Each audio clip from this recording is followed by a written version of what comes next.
Hey guys, welcome to my YouTube channel nursing education. आज की इस वीडियो में हम बीएससी नर्सिंग थर्ड ईयर की सब्जेक्ट रिसर्च को स्टडी करेंगे, जिसमें हम सैम्पलिंग को डिस्कस करेंगे। So let's discuss about sampling.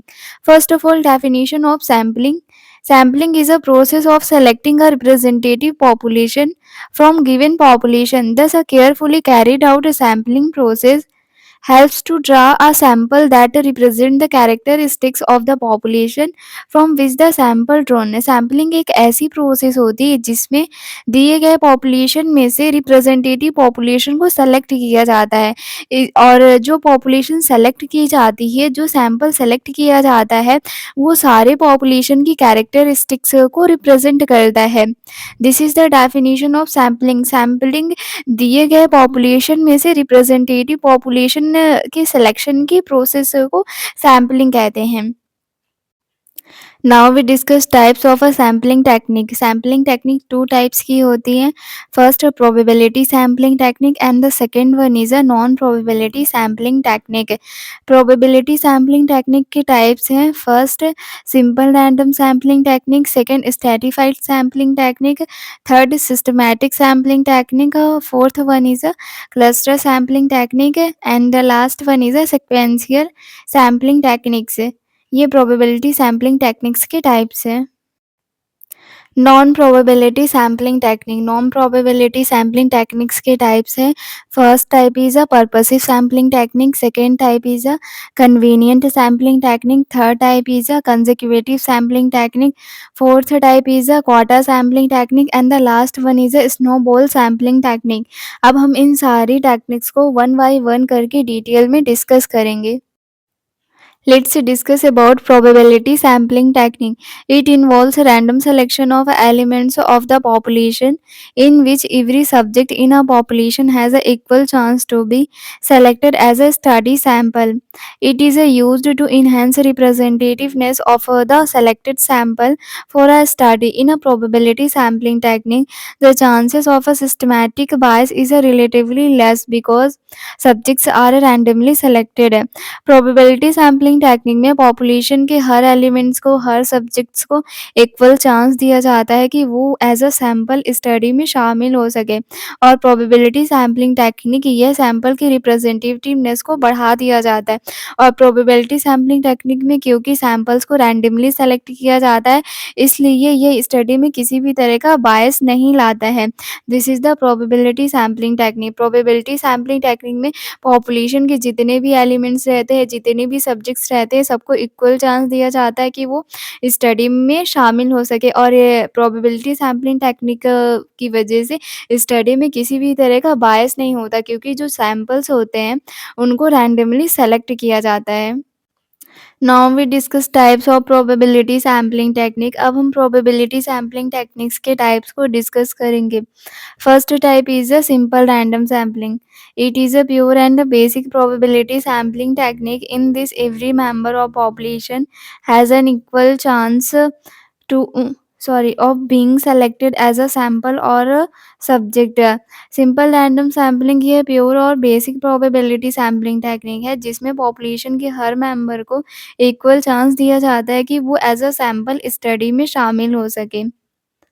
There are a need of two essential prerequisites to implement the simple random sampling. A population must be homogeneous.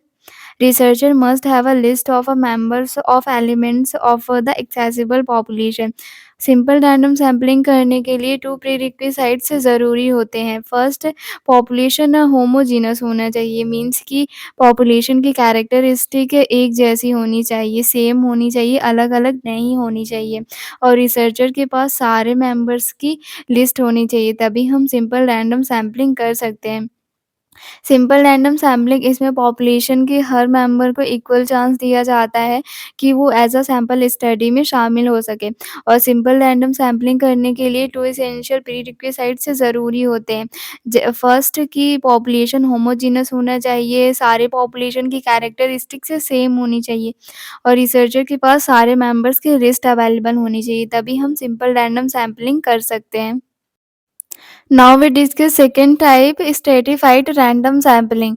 This method is used for heterogeneous population. Stratified sampling is a probability sampling technique where the researcher divides the entire population into subgroups or strata and then randomly select the final subjects. The strata are divided according to selected traits of the population such as age, gender, religion, socioeconomic status, diagnosis education. Stratified random sampling technique का उपयोग तब किया जाता है जब population heterogeneous होती है। Means population की कैरेक्टरिस्टिक्स अलग-अलग होती है, जैसे कि अलग-अलग age, gender, religion, socio economic status, अलग-अलग एजुकेशन वाली जब पॉपुलेशन होती है तो उसे हेट्रोजीनस पॉपुलेशन कहते हैं। स्ट्रेटिफाइड सैंपलिंग टेक्निक में सबसे पहले रिसर्चर पूरी पॉपुलेशन को सब ग्रुप्स और स्ट्रेटा में डिवाइड कर देता है। स्ट्रेटा का मीन्स होता है ग्रुप्स, सारी पॉपुलेशन को ग्रुप्स में डिवाइड कर देता है और फिर रैंडमली उन ग्रुप में से फाइनल सैंपल्स को सेलेक्ट करता है रिसर्चर। और जो स्ट्रेटा डिवाइड करता है वो सिलेक्टेड ट्रेट्स के अकॉर्डिंग, ट्रेट्स का मीनिंग होता है कैरेक्टरिस्टिक, कुछ सेलेक्टेड कैरेक्टरिस्टिक्स होती है उनके अकॉर्डिंग वह ग्रुप्स डिवाइड करता है, जैसे कि age, gender, religion, socio economic status, diagnosis और एजुकेशन, इनके अकॉर्डिंग वह ग्रुप्स डिवाइड कर सकते हैं। This is the stratified random sampling. Stratified random sampling technique का उपयोग तब किया जाता है जब पॉपुलेशन हेट्रोजीनस होती है।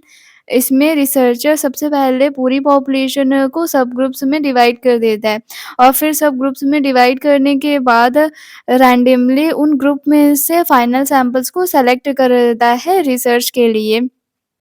Now we discuss third type, cluster sampling. When simple random sampling is not possible due to the size of the population, cluster random sampling carried out है। जब population की size की वजह से simple random sampling का उपयोग हम नहीं कर पाते हैं, उस condition में cluster random sampling का उपयोग किया जाता है। Cluster sampling means random selection of a sampling unit consisting of a population element, then from each selected sampling unit, a sample of population element is drawn by either simple random sampling और stratified random sampling.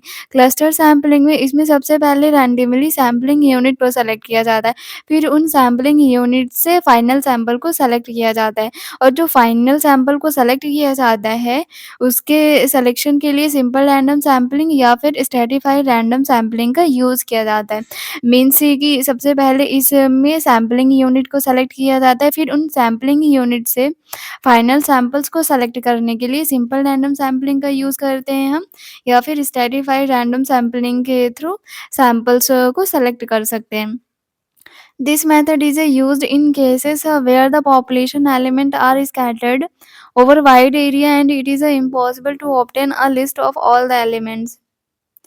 और cluster sampling का उपयोग तब किया जाता है जब population बहुत बड़े एरिया में फैली होती है और सारे मेंबर्स की लिस्ट बनाना इम्पॉसिबल होता है, तो उस कंडीशन में क्लस्टर सैम्पलिंग का यूज़ किया जाता है। This is the cluster sampling. Now we discuss fourth type, sequential sampling. This method of sampling selection is different from other method. Here sample size is not fixed. The investigation initially selected a small sample and tries out to make inferences. If not able to draw on result, he can add more subjects until clear cut inferences can be drawn.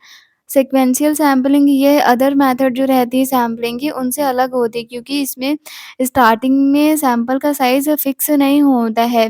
सबसे पहले investigation के starting में research के starting में sample का size छोटा लिया जाता है, उसी से इन्फ्रेंसेस मीनिंग होता है कंक्लूज़न या फिर रिज़ल्ट, उसी से रिसर्च के रिज़ल्ट को लाने की कोशिश की जाती है। लेकिन जब स्मॉल सैंपल साइज़ की वजह से रिसर्च का रिज़ल्ट नहीं आ पाता है, कंक्लूज़न नहीं आ पाता है, तो फिर और भी सैंपल्स को हम ऐड कर सकते हैं रिज़ल्ट्स को, इन्फ्रेंस को लाने के लिए। This is all about probability sampling technique. Thank you so much. If you like my video then like, subscribe and share my channel.